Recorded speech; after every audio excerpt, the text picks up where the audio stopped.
أنفسنا ومن سيئات أعمالنا من يهد الله فلا مضل له ومن يضلله فلا هادي له أشهد أن لا إله إلا الله وحده لا شريك له وأشهد أن محمدا عبده ورسوله اللهم صل على محمد وعلى آله وصحبه أجمعين أما بعد قال الله سبحانه وتعالى يا أيها الذين آمنوا اتقوا الله حق تقاته ولا تموتن إلا وأنتم مسلمون يا أيها الناس اتقوا ربكم الذي خلقكم من نفس واحدة وخلق منها زوجها وبث منهما رجالا كثيرا ونساء واتقوا الله الذي تساءلون به والأرحام إن الله كان عليكم رقيبا يا أيها الذين آمنوا اتقوا الله وقولوا قولا سديدا يصلح لكم أعمالكم ويغفر لكم ذنوبكم ومن يطع الله ورسوله فقد فاز فوزا عظيما أما بعد فإن أصدق الحديث كتاب الله وخير الهدي هدي محمد صلى الله عليه وسلم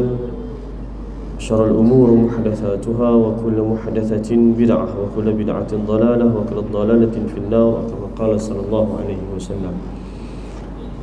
Tuan-tuan yang dirahmati Allah sekalian, alhamdulillah, syukur kita kepada Allah Subhanahu wa taala kerana dengan limpah dan kurnianya dapat pada malam ni kita bertemu sekali lagi setelah rasanya 3 bulan ke 4 bulan saya tak hadir ke sini, macam-macam masyaqqah yang ada.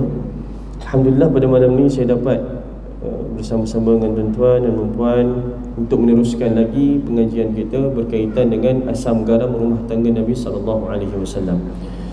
Pada buku yang pertama ini, dalam bab 1 ini, ianya berkaitan dengan kerenah rumah tangga Nabi sallallahu alaihi wasallam. Yang mana pada hadis yang lalu kita membicarakan berkaitan dengan Nabi membiarkan saja isteri-isterinya marah kepadanya. Yang mana kita tahu bahawasanya Nabi ni bila dia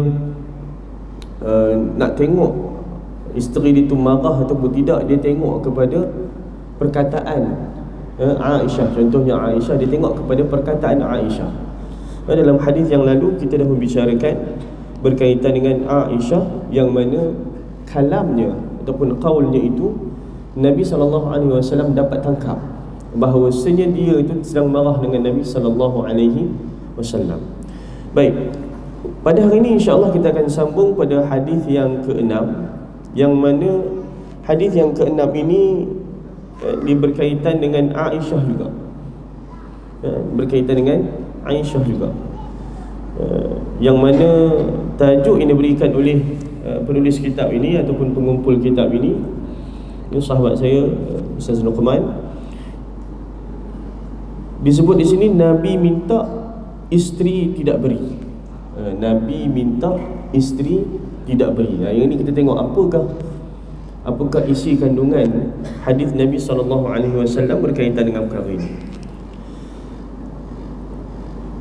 An Mu'adzah al-Adawiyyah an Aisyah qalat kana Rasulullah sallallahu alaihi wasallam yasta'dhinuna idza kana fi yaumil mar'ati minna ba'dama nazalat turji man tasha'u minhunna wa tu'wi ilayka man tasha'. فقالت لها معاذة فما كنت تقولين لرسول الله صلى الله عليه وسلم إذا استأذنك قالت كنت أقول إن كان ذاك إلي لم أوثر أحدا على نفسي. Daripada Mu'adzah al-Adawiyyah. Siapa Mu'adzah al-Adawiyyah ni? Kejap lagi kita tengok siapa dia. Bahawa Aisyah radhiyallahu anha pernah berkata, Rasulullah sallallahu alaihi wasallam akan meminta izin kami apabila tibanya hari giliran mana-mana daripada kami setelah turunnya ayat, kamu boleh bertangguh menggauli siapa sahaja yang kamu kehendaki antara mereka dan boleh menggauli sesiapa sahaja yang kamu kehendaki. Kemudiannya Mu'adzah bertanya, apa yang engkau katakan kepada Rasulullah sallallahu alaihi wasallam jika baginda meminta izin sebegitu? Lalu Aisyah pula menjawab, aku katakan, jika perkara ini terserah kepada aku, maka aku tidak akan utamakan orang lain berbanding diriku sendiri. Hadis riwayat Muslim dalam kitab talaq, dalam bab beri pilihan bukan dikira talak jika tanpa niat. Ini ialah hadis yang mana ianya berkaitan dengan minta izin. Kalau tengok daripada hadis ini tadi pun, Mu'adzah ini, Al-Mu'adzah Al-Adawiyah ini bertanya kepada Aisyah bila datangnya satu ayat berkaitan dengan tangguh menggauli isteri itu. Mu'adzah tanya apa yang kau katakan kepada Rasulullah jika baginda meminta izin sebegitu? Minta, ceritanya kalau katakan apa jadi kepada Aisyah jika Nabi minta tangguh, tak mau masuk ataupun tak nak datang jumpa dengan dia. Apa Aisyah kata? Aisyah kata, aku katakan jika perkara ini terserah kepada aku. Maksudnya dekat sini, kalau benda ni terserah kepada Aisyah, maka aku tidak akan utamakan orang lain. Aisyah tak akan bagi chance dekat orang lain. Aisyah tak akan bagi peluang kepada orang lain, melainkan untuk dirinya sahaja. Dia nampak macam selfish, kan? Nampak macam selfish, tapi tak. Inilah kita panggil dia salah satu daripada hak isteri-isteri Nabi sallallahu alaihi wasallam. Baik, kita tengok catatan yang ditulis oleh penulis kita ini. Antara sunnah Nabi sallallahu alaihi wasallam ialah meminta izin daripada pasangan jika hendak menggunakan mana-mana barangan ataupun haknya. Antara sunnah Nabi sallallahu alaihi wasallam yang Nabi ajarkan dekat sini, yang Aisyah bagi tahu kepada kita, ialah meminta keizinan pasangan. Kita minta keizinan daripada pasangan kalau kita nak gunakan barang-barang dia. Hatta kalau kita ni dah tahu dah yang ini barang isteri kita, kita dah tahu isteri kita punya.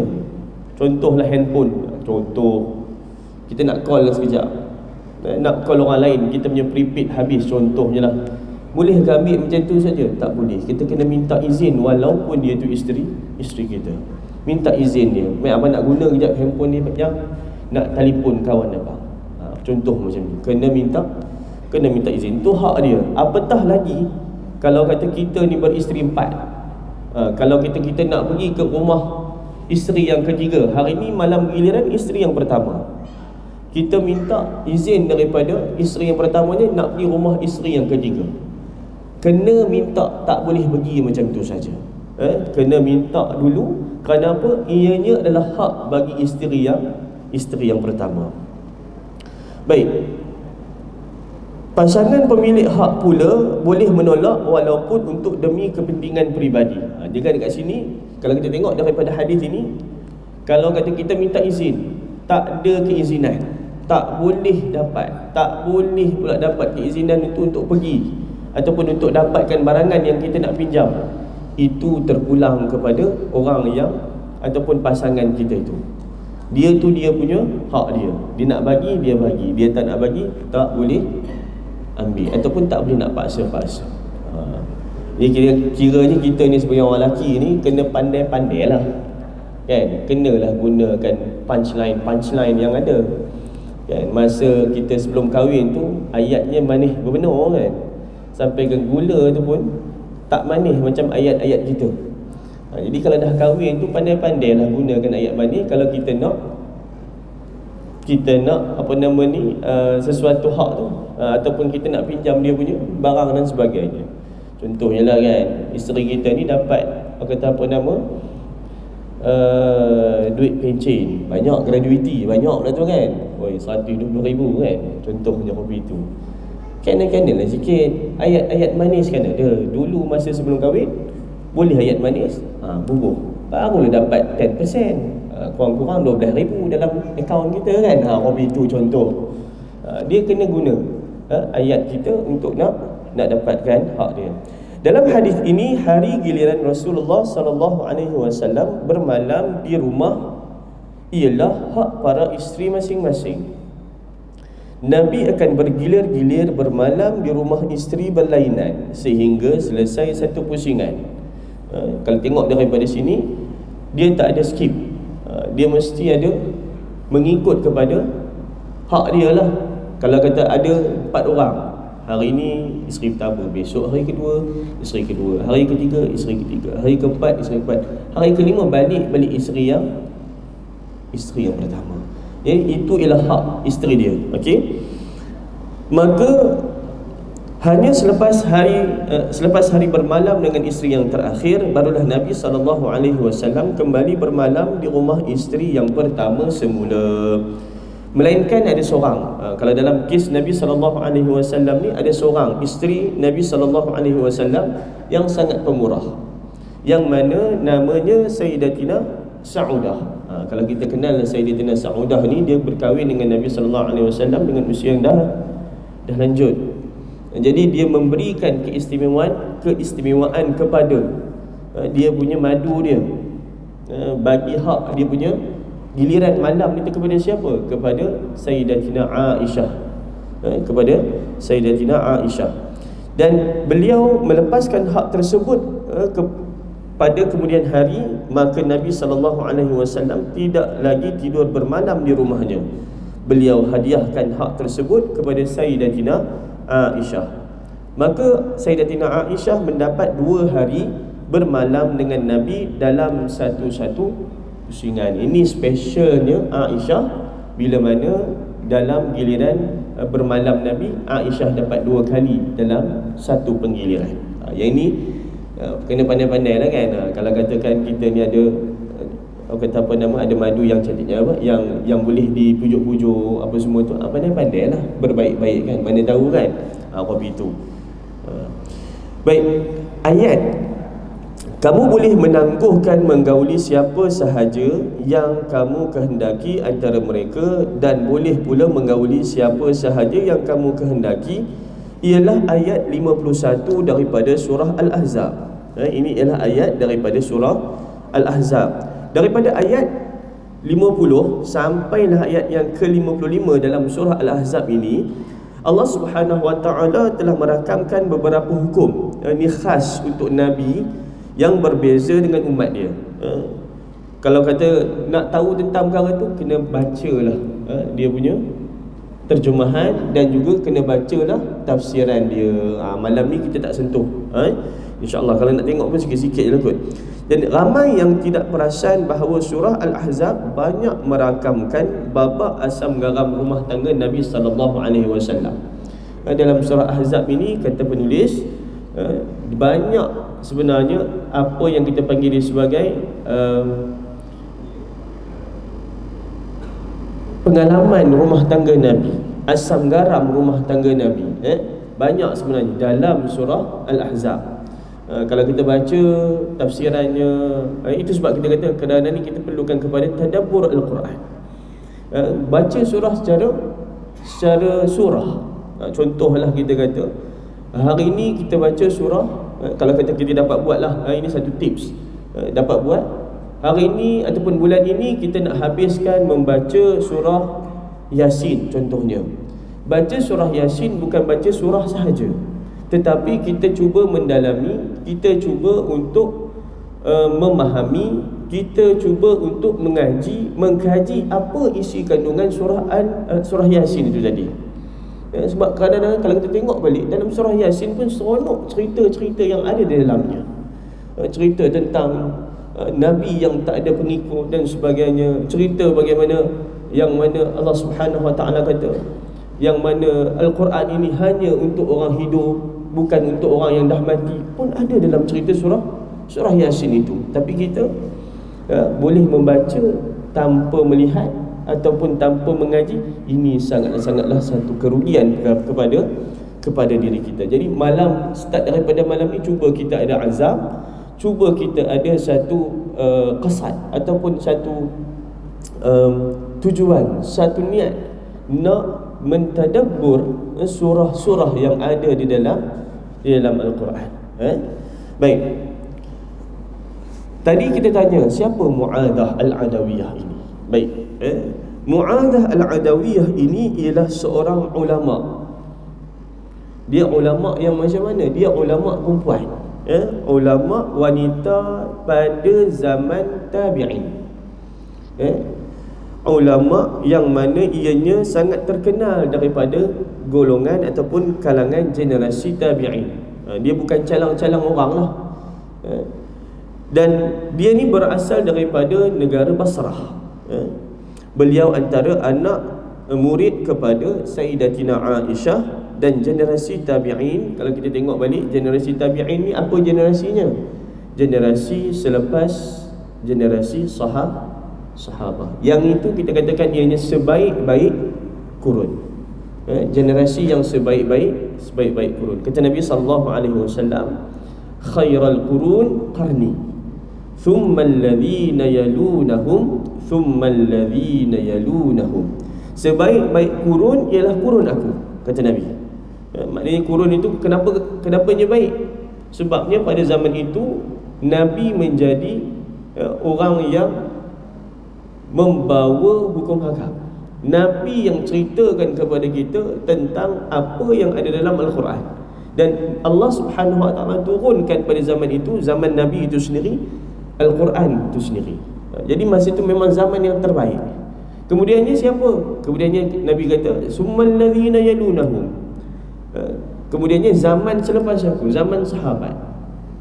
Zaman sahabat ni macam mana? Kenapa? Sebab sahabat dah mempelajari semua perkara-perkara yang ada dalam Islam. Seperti mana yang ada dalam Quran. Allah kata apa? Apa ayat dia? Wa atmamtu lakum dinakum. Kata apa nama ayat dia? Al-yawma akmaltu lakum dinakum. Al-yawma akmaltu lakum dinakum wa atmamtu alaikum ni'mati wa raditu lakumul Islam madinah. Pada hari ini kata Allah Subhanahu Wa Taala, sebelum Nabi sallallahu alaihi wasallam tu mangkat, meninggalkan kita, Allah sebut dalam Al-Quran, al-yawma akmaltu lakum dinakum wa atmamtu alaikum ni'mati wa raditu lakumul Islam madinah. Pada hari ini telah sempurna agama Islam itu sendiri. Pada hari yang diturunkan ayat tu, dah sempurna dah Islam. Tak ada dah kita nak kata tokok tambah. Tidak perlu kita kepada penokok tambahan. Daripada sudut ibadahnya, daripada sudut turuk, daripada sudut manhaj, semuanya dah sempurna. Tak perlunya ada kita nak tokok tambah. Kerana apa? Kerana itulah yang Nabi SAW dah ajarkan kepada kita. Bila katakan masuk generasi sahabat, mereka dah tahu agama dah sempurna. Dan masa itulah terjadi macam-macam. Masa itulah mereka juga menjadi apa? Orang yang betul-betul mengawal supaya Islam ni tidak terpesong, terseleweng dengan ramai manusia yang ada pada zaman itu. Dan kemudiannya zaman tabi'in. Yang ini thummal ladzina yalunahum, kata Nabi. So jadinya Al-Mu'adah Al-Adawiyah ni tergolong daripada golongan mana? Golongan tabi'in yang mana berjumpa dengan sahabat dan tak jumpa dengan Nabi sallallahu alaihi wasallam. Ini dia tiga generasi yang mana generasi yang terbaik. Jadi kalau kita tengok dekat sini, Mu'adah Al-Adawiyah ni orang yang terbaik lah. Bila diceritakan kepada kita pula bagaimana Aisyah dengan Nabi sallallahu alaihi wasallam punya asam garam rumah tangga mereka. Baik, itu hadis yang ke-6. Kita masuk kepada hadis yang ke-7, yang mana hadis yang ke-7 ini ianya berkaitan dengan Aisyah radhiyallahu anha tunjuk perangai untuk dapatkan perhatian Nabi. Ini tajuk yang diberikan oleh penulis. Okey. Hadisnya an Aisyah anna Nabi sallallahu alaihi wasallam kana idza kharaja aqra'a baina nisa'ihi fatarat al-qur'ah li Aisyah wa Hafsah. Wa kana Nabi sallallahu alaihi wasallam idza kana bil-laili sara ma'a Aisyah yatahaddath. Faqalat Hafsah ala tarkabina al-laila bi'iri wa arkabu bi'irak tanzurina wa anzur. Faqalat bala farakibat faja'a an-nabi sallallahu alaihi wasallam ila jamal Aisyah wa alaihi Hafsah fasallama alaiha thumma sara hatta nazalu. waftaqadathu Aisyah falamma nazalu ja'alat rijlaiha bainal idkhir wa taqulu ya rabbi sallit alayya aqraban aw hayyatan taldaguni wala astati'u an aqula lahu syai'a. Apa terjemahan ni? Kita tengok dekat sini. Daripada Sayyidatina Aisyah menceritakan bahawa apabila Nabi SAW akan bermusafir, baginda Nabi SAW akan membuat undian antara isteri-isteri baginda. Kali ini undian memihak kepada Aisyah dan juga Hafsah. Kebiasaannya pada sebelah malam Nabi akan berjalan bersama-sama dengan Aisyah sambil bersembang dengannya. Suatu hari Hafsah berkata kepada Aisyah, maukah malam ini awak naik unta saya naik unta awak? Awak boleh nampak apa yang saya nampak, saya juga begitu. Aisyah menjawab, boleh. Maka beliau pun naik. Selepas itu Nabi SAW datang dekat unta Aisyah, walhal yang menunggangnya adalah Hafsah. Baginda memberi salam dan berjalan bersama sehinggalah mereka singgah dalam satu tempat. Barulah Aisyah rasa kehilangan Nabi SAW.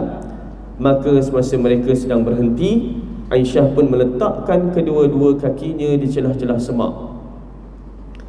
Beliau berkata, wahai Tuhanku, datangkanlah kala jengking ataupun ular untuk menyengatku. Sesungguhnya aku tidak boleh berkata apa-apa kepada baginda Nabi SAW. Ini ceritanya diriwayatkan oleh Al-Bukhari dalam kitab An-Nikah, dalam bab mengundi isteri ketika hendak bermusafir. Ceritanya ni kalau tengok balik nak kata kelakar pun tidak ya.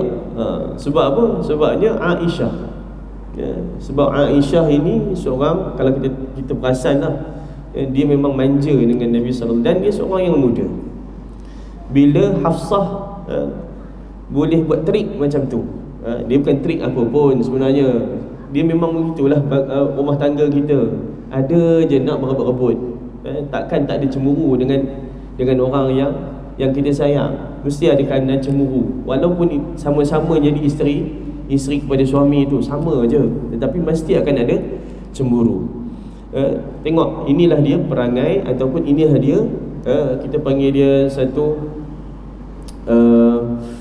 sifat ataupun sikap keanak-anakan yang ada pada Sayyidatina Aisyah. Baik, ini bukan kata Aisyah tu ibu buruk perangai, bukan. Ini nak ceritakan kepada kita, inilah dia rumah tangga Nabi SAW. Sama macam rumah tangga kita.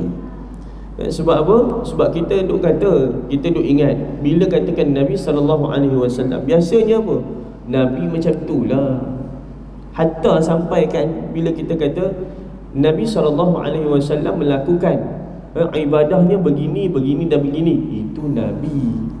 Kita tak boleh sama dengan Nabi.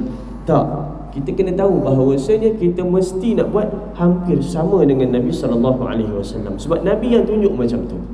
Jadi bahkan dalam rumah tangga pun macam tu lah juga. Lebih kurang sama je sebenarnya. Okey. Baik, hari bergilir bersama isteri adalah tidak wajib atas suami ketika bermusafir. Hari bergilir itu lainlah. Bila kita masuk hari bergilir, waktu suami itu bermusafir, dia boleh nak pilih ataupun dia cabut undi untuk dia bawa isteri ni macam mana. Kalau kata ada 4 isteri, kena pergi outstation sampai ke Langkawi, boleh pilih isteri mana nak ikut. Kalau ada 4 isteri tu boleh pilih isteri mana yang boleh ikut. Jangan menidakkan hak kepada isteri-isteri yang ada. Kita panggil kena ada timbang tara lah. Buat satu undian. Macam Nabi SAW dekat sini, Nabi SAW gunakan cara mengundi. Diundi siapa nak pergi, lat talilat lani tamplum. Yang dapatnya 2 orang, Aisyah dan juga Hafsah. Jadi macam kita kalau kata ada lah, kalau ada Makanya inilah dia, okay, caranya mengundi, barulah lebih adil, barulah lebih adil. Dan kalau kita tengok di sini, hari bergilir bersama isteri adalah tidak wajib atas suami ketika bermusafir, maka terpulanglah atas budi bicara suami. Bagaimanapun Rasulullah sallallahu alaihi wasallam mengambil pendekatan dengan mencabut undi. Itu yang pertama. Ibn Hajar menjelaskan kepada kita, Ibn Hajar menjelaskan kepada kita jelas sekali bahawa ada manfaat di sebalik cabut undi, iaitu tidak ada isteri yang tidak puas hati kerana tidak adil. Yang ini yang disebut oleh Ibn Hajar Asqalani dalam Fathul Bari. Rasulullah sallallahu alaihi wasallam pernah membawa bersamanya seorang isteri sahaja. Ada ketika berdua, bahkan pernah semua sekali Nabi sallallahu alaihi wasallam angkut untuk bermusafir. Jadi kalau adakah macam mana boleh angkut semua, macam mana boleh angkut berdua, itu adalah bergantung kepada kemampuan suami, bergantung kepada kemampuan suami. Itu sebab kadang-kadang ni orang kata nak kahwin 4 kena mampulah. Mampu di sini bukanlah kita kata hanya mampu mal ataupun mampu harta, tetapi sebenarnya ianya juga ialah mampu menguruskan emosi, mampu menguruskan emosi. Kahwin seronok, tapi bila time nak marah, semuanya marah. Dia tak nak macam tu. Kita nak kena kawal emosi. Kalau kita tengok balik, begitulah cara Nabi SAW dalam berumah tangga, mengawal emosi.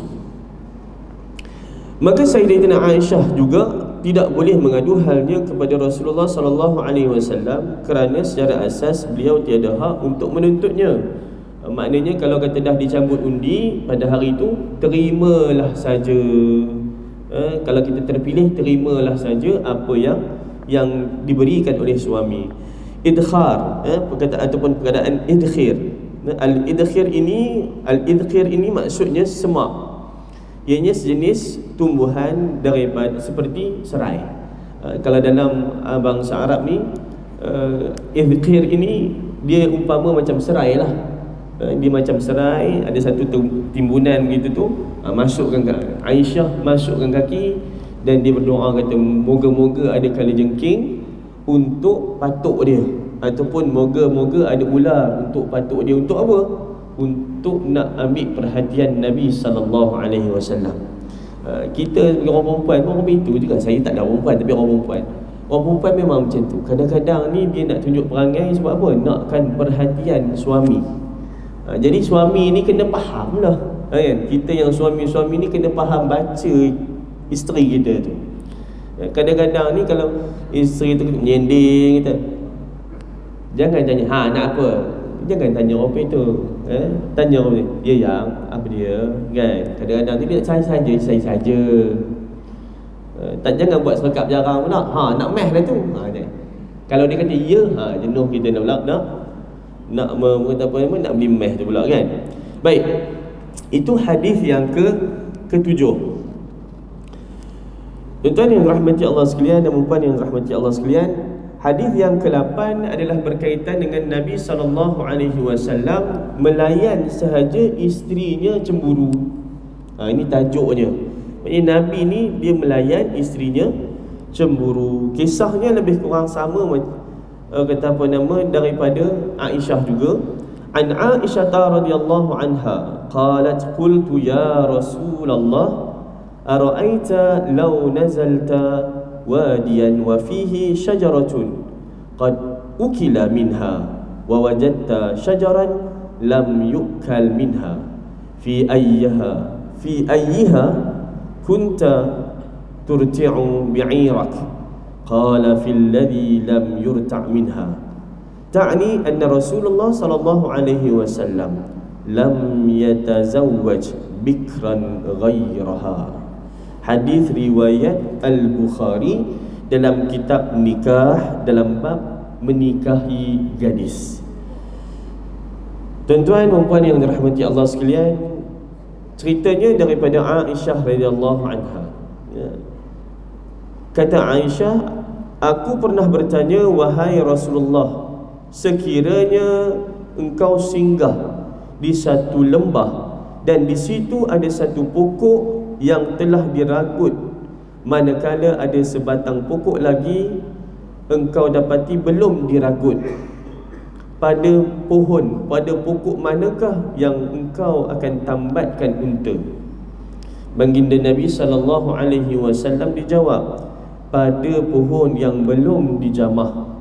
Maksudnya Rasulullah SAW belum pernah menikahi gadis selain dirinya. Tuan-tuan yang dirahmati Allah sekalian, daripada hadis yang kita bacakan ini, dia umpama macam Aisyah ini nak menguji Nabi SAW. Dia tanya Nabi SAW, kalau dalam satu lembah ada dua pokok. Satu pokok ni pokoknya memang tak dipotong langsung, elok saja. Satu lagi pokoknya rupa macam pokok nak mati, dah kena tebas. Okey. Lalu dikatakan kalau ada unta dia nak tambat dekat pokok yang mana? Lalu Nabi SAW jawab apa?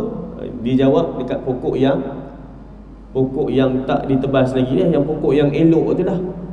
Maka dekat sini, maksudnya dikatakan dekat sini ialah Rasulullah sebenarnya belum pernah menikahi gadis. Maksud gadis ni apa? Maksudnya orang yang tak pernah kahwin lah, perempuan yang tak pernah berkahwin sebelum tu, melainkan hanya Aisyah sahaja. Ini maksud dekat situ. Aisyah bercerita dalam hadis yang lain, Aisyah bercerita, suatu hari Rasulullah SAW datang menemuiku. Aku pun bertanya, awak ke mana seharian? Jawab baginda, wahai Humairah, saya bersama dengan Ummu Salamah. Lantas aku berkata, apa lagi yang awak tak cukup daripada Ummu Salamah? Baginda hanya tersenyum. Aku pun bertanya lagi, wahai Rasulullah, beritahulah saya tentang diri awak. Andai awak menemui dua lembah, salah satunya belum diragut, manakala satu lagi yang sudah diragut di situ, jadi lembah yang mana awak akan pergi mengembala? Baginda Nabi SAW, di lembah yang belum digembala. Aku pun berkata, saya tidak sama seperti mana-mana isteri awak yang lain. Semua orang isteri awak yang lain pernah bernikah dengan lelaki lain, kecuali saya seorang sahaja yang belum. Lantas Nabi SAW pun tersenyum. Ini dalam kitab Tabaqat Kubra Ibnu Sa'ad. Tuan-tuan yang dirahmati Allah sekalian, tengok cerita ni pun dah nampak sebenarnya Aisyah ni nak menunjukkan dia tu cemburu. Bila Nabi SAW berada dengan orang lain ataupun isterinya yang lain. Jadi kalau kita tengok dekat sini, isteri kita kalau cemburu tu apa maknanya tu? Sayanglah. Memang kopi itulah dia. Orang perempuan kalau kata memang cemburu tu tandanya sayang. Cumanya kita nak kena kawal cemburu tu. Kita nak kena pandai-pandai dalam nak mengawal cemburu dia. Tak adalah kita kata bila cemburu je, dia cemburu je kita marah, dia cemburu je kita marah. Bukan kopi itu. Kita layankan saja sebagaimana Nabi SAW layankan Aisyah apabila dia menceritakan ataupun melakukan sesuatu yang menunjukkan dia tu sedang cemburu. Baik, catatan. Riwayat ataupun hadis kedua ini dibawa kerana memberikan kita maklumat konteks, iaitu situasi semasa terjadinya ucapan dalam hadis yang pertama. Dan yang keduanya, seorang itu boleh menzahirkan perasaan cemburu terhadap pasangannya. Macam kita kata, kita ni boleh menzahirkan apa yang kita tak puas hati kepada pasangan kita, asalkan ataupun kalau boleh tu, bila kita nak meluahkan tu dengan masa yang sesuai, ataupun kita kata dengan tempat yang betul. Ni jangan kita waktu time orang tu tengah letih, orang tengah tak sihat, tengah serabut, pergi cerita pula benda ni, aku cemburu ni, kau ni macam ni, abang ni gini. Tak, jangan kopi itu. Tengok juga orang perempuan pun tengok juga bila kita nak meluahkan. Kalau waktu tu time tengah stres, hentikanlah dulu, simpan sekejap. Kita pun kena pandai lah. Yang lelaki pun sama juga. Kalau isteri tu nak meluah, bagi jugalah masa untuk mendengar, at least sebelum tidur. Ya yang hari ni apa cerita kita? Contoh, apa cerita kita hari ni? Ada ke yang tak puas hati? Kita buat satu muhasabah, satu muhasabah dalam diri kita, ataupun dengan suami isteri ni. Buat masa hari ni kita apa yang kita buat yang salah, kita sama-sama betul esok. Supaya apa? Supaya lepas ni kita punya keluarga lebih harmoni. Baik. Boleh cemburu tanda terbuka. Sayyidatina Aisyah berani merajuk dan menzahirkan kecemburuan terhadap Nabi sallallahu alaihi wasallam. Bukan bermakna Nabi sallallahu alaihi wasallam pengecut, apalagi takut bini. Sesekali tidak. Macam kita pun bukan takut bini tak takut kita. Itu je istilahnya kan. Bukan kita takut bini tak takut pada kita. Nabi bukan macam tu. Nabi memang isterinya pun apa itu, dan juga Nabi pun macam tu, tak takut bini punya orang. Sebaliknya ini mengisyaratkan kita tauladan suami yang terbaik. Suami terbaik ialah yang isterinya tidak takut untuk merajuk ataupun menunjukkan kecemburuan. Itu suami yang terbaik. Maknanya isteri itu dia tak stres, dia boleh merajuk bila-bila masa. Begitu. Barulah menjadi seorang suami yang baik, bagus. Dan isteri boleh cemburu dalam menunjukkan sikap suami yang terbuka. Isteri boleh cemburu, itu menunjukkan apa? Menunjukkan sikap suami itu yang terbuka. Baginda tidak pernah mencela sikap cemburu Sayyidatina Aisyah. Para suami, bila isteri ni kuat cemburu, isteri ni kata, abang ni asyik tengok orang sebelah je, layankan sajalah. Kerana apa? Itu adalah menunjukkan yang kita ini seorang yang terbaik. Tuan-tuan dan puan yang dirahmati Allah sekalian, itu 3 hadis Nabi SAW pada malam ni. Pada malam ini kita katakan ianya berkaitan dengan asam garam rumah tangga Nabi SAW. Yang pertama sekali tadi, kalau kita ingat balik, Nabi SAW ni dia minta izin kepada isterinya untuk apa-apa saja hal. Macam kita pun kena buat macam tu. Yang keduanya tadi berkaitan dengan Aisyah buat perangai. Aisyah buat perangai. Itu biasalah. Kalau kata isteri kita itu nak menunjukkan sesuatu, dia buat perangai tu biasa. Tapi jangan buat sampai terlalu luar biasa sangat. Pergi, orang kata apa, keluar daripada rumah tanpa minta izin, yang itu luar biasa. Kena minta izin juga kalau nak buat sesuatu perkara yang luar biasa ni. Nak pergi Aeon contohnya, bawa lah anak-anak banyak ramai, tak ada masalah, minta izin dulu. Itu sesuatu. Kalau nak buat perangai apa itulah. Jangan pula ada yang buat perangai pula keluar daripada rumah, bawa kereta pergi mandu ke Cameron Highland. Itu jangan. Itu luar biasa, dan jangan jadikan ia sesuatu yang merajuk tak jadi masalah, kita katakan. Tapi jangan buat sesuatu sampai yang jadi luar biasa. Merajuk sikit-sikit sudah. Dan yang ketiga, Nabi SAW melayankan cemburu isterinya. Jadi kalau katakan kita pun seorang lelaki, layankan sajalah cemburu isteri kita. Baik, tuan-tuan perempuan yang dirahmati Allah sekalian, kalau kita tengok dalam waktu sekarang ni lah, dalam waktu sekarang ni kita tengok hujan selalu. Kita tengok hujan selalu, dan kita nampak tanda-tanda hari nak hujan tu. Saya rasa saya pernah kot berkongsi dengan tuan-tuan satu amalan Nabi SAW, yang mana bila Nabi SAW nampak awan yang hitam, ataupun nampak macam awan yang ada hujan, ataupun nampak macam nak ribut, Nabi SAW ada mengajarkan kepada kita amalan supaya kita ini terselamat daripada benda itulah.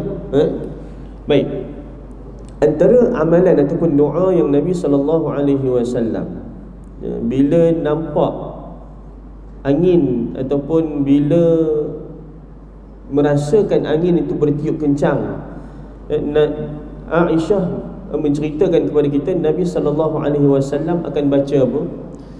Nabi SAW akan baca, Allahumma inni as'aluka khairaha wa khaira ma fiha wa khaira ma ursilat bihi wa a'udhu bika min syarriha wa syarri ma fiha wa syarri ma ursilat bihi. Itu ialah kita panggil satu doa yang Nabi SAW ajarkan kepada kita bila nampak awan yang gelap. Macam sekarang ni, macam semalam saya balik daripada Pekan, masa tu sampai ke Meru di KDN tu, bila tengok hujan selebat-lebatnya, tak nampak jalan sampai tahun tu. Dan kalau kita tengok balik juga, apa nama ni, air yang ada tu, ya Allah, sebanyak-banyak saja. Boleh katakan kereta tu tenggelam sebenarnya. Kereta saya itu tenggelam. Bukan tenggelam tu maksud tenggelam tak boleh jalan langsung, tenggelam lah. Dia punya tayar tu kan, memang cukup banyak airnya. Ini bermakna apa? Hujannya sangat-sangat lebat. Dan sebelum tu saya nampak daripada jauh lagi dah, ini memang hujan lebat nanti ni. Memang betul hujannya hujan lebat. Kenapa? Kerana kita nampak awan hitam tu sendiri. Baik, bila kita nampak awan hitam tu, Nabi SAW memang mengajarkan kepada kita, bila nampak awan hitam tu, kita bacalah doa yang kita bacakan tadi. Apa isi kandungannya? Baik, saya bacakan maknanya kat sini. Ya Allah, sesungguhnya aku memohon kepadamu kebaikan angin, kebaikan yang dikandungnya dan kebaikan yang dibawanya, dan aku berlindung kepadamu daripada keburukannya, keburukan yang ada di dalamnya dan apa keburukan yang dibawanya. Yang ini yang maksudnya, bila kita nampak awan tu, kita terus je doa dalam bahasa Melayu pun tak jadi masalah. Baik, kita mohon kepada Allah Subhanahu Wa Taala. Kita kata, ya Allah, aku mohon, ini nampak macam nak hujan, nak gelap ni kan, kalau ada angin, kalau ada ni mintalah bawa kebaikan. Bawalah kebaikan ataupun yang dibawa olehnya, dan kebaikan yang dibawa olehnya, dikandungkan olehnya dan dibawa olehnya. Dan aku juga berlindung dengan Kau ya Allah daripada keburukannya, daripada keburukan yang ada di dalamnya dan keburukan yang dibawa olehnya. Kita mohon kepada Allah macam tu. Ataupun kita, ya Allah ya Tuhan, aku minta lindung daripada keburukan, dan minta kalau kata benda tu buruk, minta. Sebab apa? Memang itu yang Nabi SAW risau sebenarnya. Kenapa? Kerana ceritanya macam ni, apabila langit gelap berawan, maka Nabi SAW dia nampak pucat.